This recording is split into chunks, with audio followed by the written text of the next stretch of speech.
let your love light. Hey, good afternoon there in Denver, Meg and Russ. Meg and Russ Robinson are actually CalmUnity's music consultants. So listeners, when you're hearing Meg and Russ, you know you're hearing something new, something fresh, and maybe something that will edify all of us in the music world. Russ and Meg, today we're going to talk about someone I'd never heard of until you mentioned her, and that's Eliza Gillickson. Can you tell me how you guys started with Eliza Gillickson? What made you interested in Eliza Gillickson?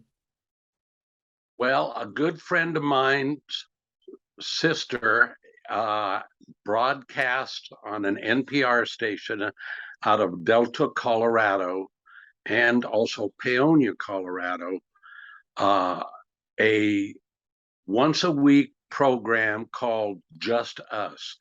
On this program, she would have a lot of old folk music, bluegrass music, some new stuff, but it was very interesting music.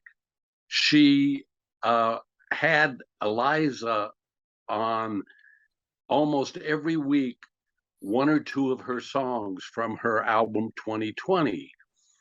And this album had some of Dylan's old songs and some other ones and some of hers.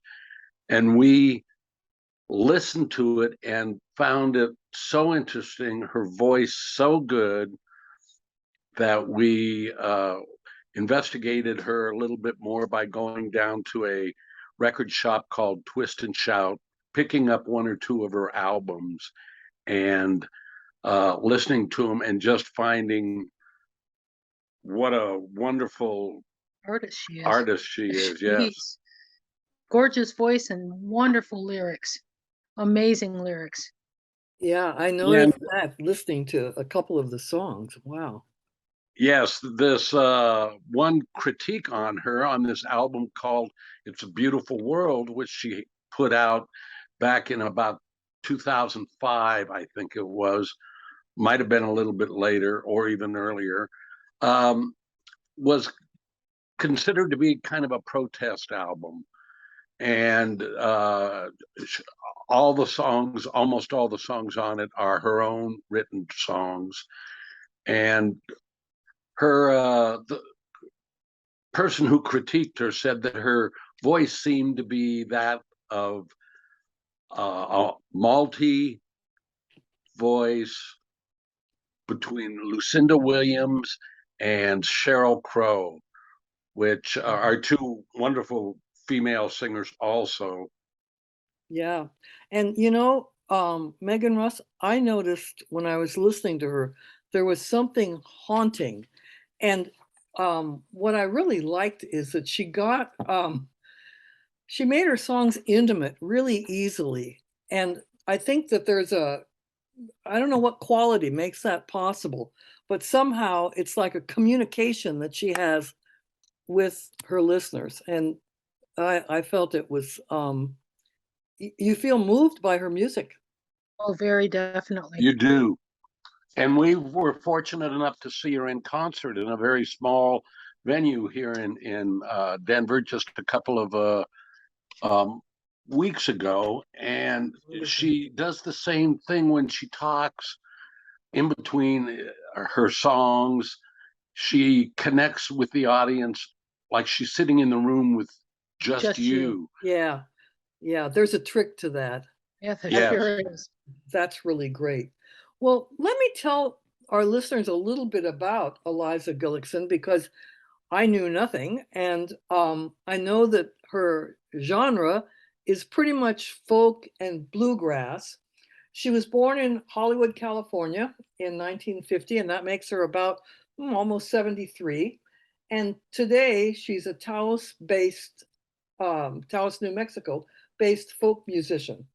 She's the daughter of songwriter and folk musician Terry Gillickson and his wife Jane.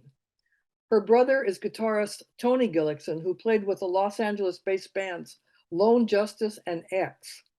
She is married to scholar and author Robert Jensen. Gillickson is a two-time Grammy Award nominee, receiving a nomination for Best Contemporary Folk Album in 2004 and Best Folk Album in 2014. So, I mean, it seems to me that here we are in 2022. Do you think that because her genre is folk and she writes a lot of her own music, so do you guys have a couple of favorites? And we will make certain that those are put up right after this interview so people can hear your choice for great Eliza music. Yeah, we have a few we like. There's really, I can't think of any we don't like, but some of our favorites. For me, mine because of my faith, Requiem, I thought was beautiful. Absolutely. I just can't get enough of it. Wow. But there's plenty of others that I love too. She is just an amazing. She did one that I also liked that was the Great Connection. And I thought that was also, man, she just knocked it out of the park. All these songs that have to do with what we've done to the earth and what we've done to each other and how people interact. Yes. And things we need to see and know about each other. Yeah. She becomes very intimate very quickly. And that's an amazing thing to be able to have that quality to do that.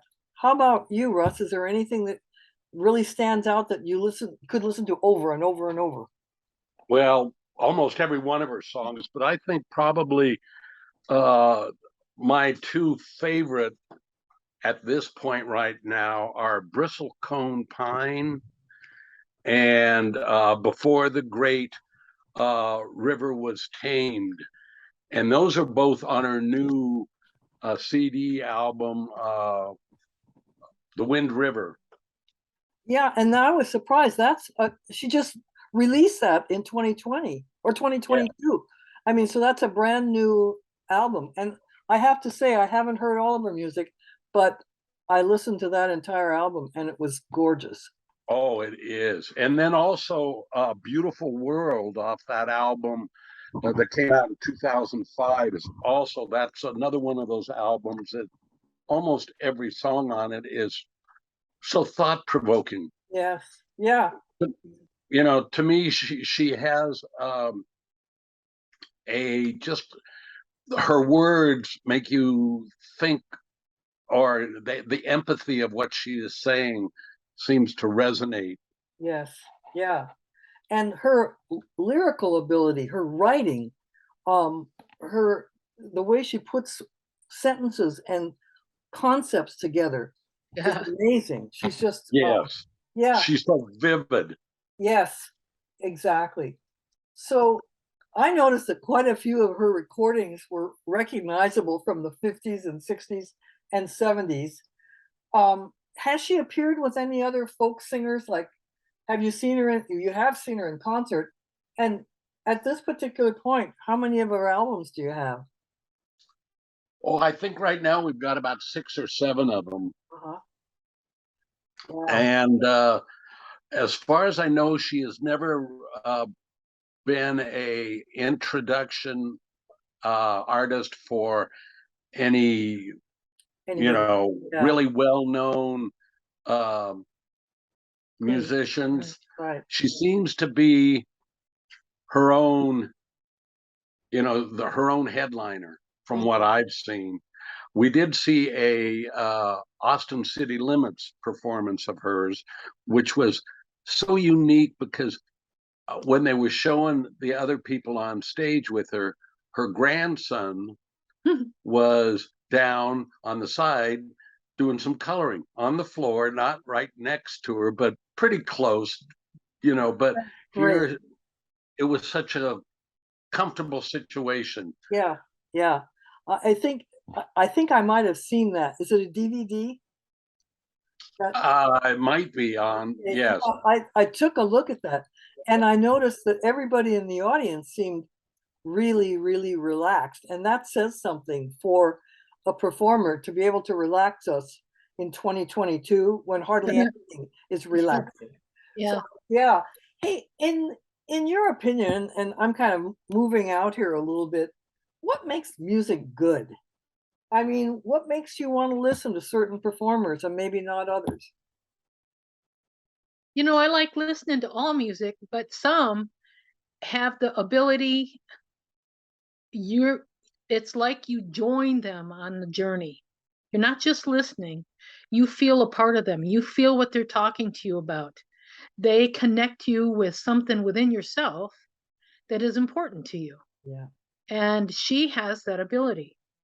So many of her songs, I just sit there and listen. I'm going, oh my God, I feel that completely. Yeah. That her, because a lot of it is stuff that she connects with the beauty of nature, with things that have passed, that things that are challenged. Yes. You know, with even the simple song she does, you know, we've got peace in our hearts. And she's got a version where she does it alone, but she's also got one where all these other singers are singing with her. And it is just, you feel that connection. Yes, we've Yeah. got peace in our hearts. She is a classic and folk or whatever, but you connect so completely with her. Mhm. Mhm. She makes And you feel that comfortable when you watch her in an audience. You're just sitting there going, "Oh my God." yeah, She's lighthearted, entertaining, but the music is just so deep. it is indeed. Well, and she shares her experiences when, like I said before, she connects with the audience. She doesn't hesitate to let you know her feelings and her troubled times too. When she talked about how hard it was during the pandemic, Yeah. to be in a situation where she felt caged and not able to really do what she wants. And her workshops that she has in Taos seem to be something that she really tries to motivate and connect with the young artists that come and are able to be there, makes them feel good enough that they can express themselves. Uh-huh. No, I think that that's absolutely true. And both of you have a really good handle on how her music moves you. You know, we're going to talk in a minute about 27, but just let me ask you one more question about Eliza and the folk genre. So, do you think we can look forward to Hootenanny 2023? Folk music will be coming back. Yeah, I think it certainly will be coming back. I know that there's a lot of stuff out there that maybe younger kids don't like, but I think anybody that really gets an opportunity to sit down and listen to something just a little off what they're used to, Uh-huh. but hear what they have to say. Oh, the ability to connect, because she makes you, I mean, you feel her words, you get taken in so quickly. It's just amazing. Yeah. Yeah. You know, I don't know if songs have been written, but you know, like when you think about um, and I don't want to go down tragedy lane here, but when you think about some of the tragedies, like the gun violence done to students and things of that nature, you'd think by now we would have had some type of like song that when that music played, you knew, just like A Candle in the Wind, which Elton John did for Diana. I Right. that was when you hear that, you know it's Diana's music, you know. So I wish and I hope you guys are right. I hope we are embarking on something that's a more mindful type of music that actually talks about where we are and where we're going. Yeah. So, anything else you'd like to say about Eliza? She has a website that, and do you go on her website? Not too much. I kind of stay away from the computer. Okay. Meg gets on it every once in a while to. But I didn't know she had a website. It's just Eliza Gillickson, one word.com. And Huh. is that where, when you guys went to see her in Denver, where did you pick up your tickets? Or did you? There's a music venue um not that far from us called Swallow Hill. And they do classes where they help people learn music. They Uh-huh. have concerts. They have different things going on there all the time. I happened to be having lunch with some friends one day, and as I pulled out of the parking lot, I saw on their sign Eliza Gilkyson. Now we had listened to her for quite some time, and it's like, oh my gosh, she's coming here. Oh, that's So great. Yeah. so we very quickly signed up to get tickets for that, and we were not dissatisfied at all. Oh, that's Oh my gosh, what a wonder. And she had different musicians playing with her that we actually went and got one of the guys that played with her's album after hearing him too, oh, wow. because it was very good. But oh, she just made you feel like you were sitting in her dining room with her, and she was just singing to all of us. It was just personal as all get out. Oh, it's It was fabulous. amazing.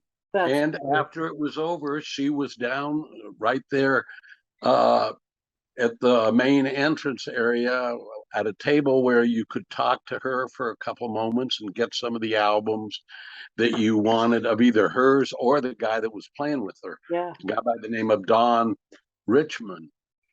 And they're a group out of Alamosa, Colorado called the Rifters. And they're just Western folk singers that's so nice, Oh, that's 20th great. century type of music, but it's not any electrified, uh, country Yeah. funk. Yeah, exactly, exactly.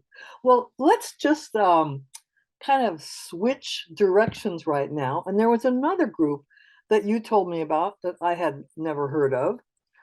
And it's not really a group, but they are kind of a group of people who have something in common. And these have been beloved performers who have all died at the age of 27. Can you tell me something about that? Well, go ahead, Meg. You can start off. Oh, well, except for I wasn't aware of it as Russ was. As far as 27, I said, she was asking about 27, and I'm not sure what she means. And Russ did know. Russ realized that there were a number of people that died at the age of 27. He had to tell me about it because I just was not that aware of it. It's And amazing to me. I mean, it was amazing to me when I Googled 27 and up Yeah, came these faces who look very familiar. yeah. And they had something kind of in common that was quite, wow, I was stunned. And they all died at age 27, from Janis Joplin to Kurt Cobain to, we talked about someone that we liked very well who's buried in Seattle. Jimi Hendrix. Yes, that's who. Jimi Hendrix, who, by the way, performed in Sacramento, California, where I am, in 1975, and had a huge, huge turnout for his concert. I'm And sure. he could not find a place that would serve him in Sacramento. So, isn't Wow. that interesting to see how things have changed? Yes. Mhm. What was interesting is, yes, there was Jimi Hendrix, Janis Joplin, Brian Jones, who was one of the first original Rolling Stones Yes. guys, Jim Morrison, Amy Winehouse, Oh my God. and all of them were musical artists. And there was another guy who was a um, Manhattan artist of graffiti, which I'm not sure the pronunciation of his last name. It's Jean Michael Bassant or something. Basquiat.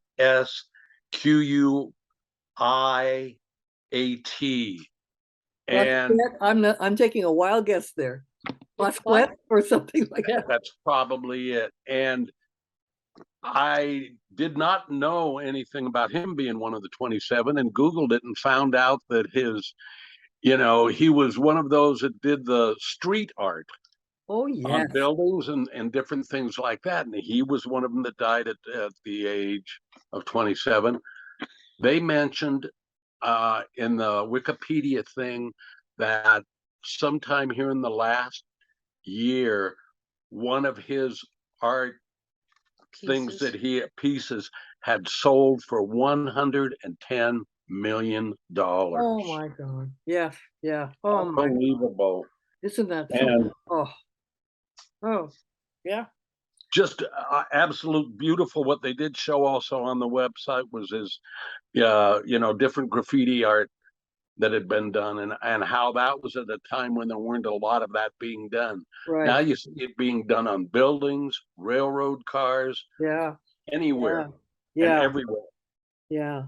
Well, thank you for edifying me about 27 because I could have lived my entire life and not had known. So I think if we can make it past the age of 27, things are looking pretty good.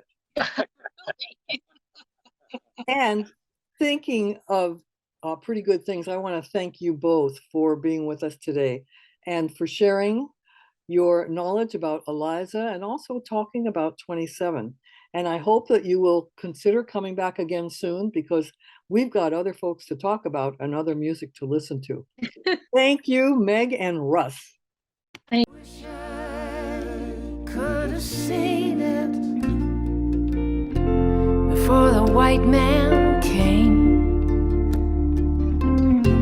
before the reservoirs and ditches, before the great river was tamed.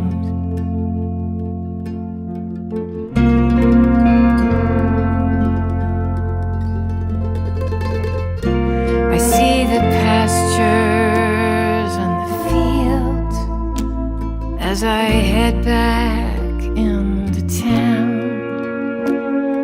A quilt of many colors, emerald, gold, and brown. And I know there's no returning to the way it used to be, for time marches ever onward like a river to the sea. But I wish I could have seen it in a spring rage, bursting from the canyons like a lion from a cage. I sure wish I could have seen it before the conquerors came, before the damn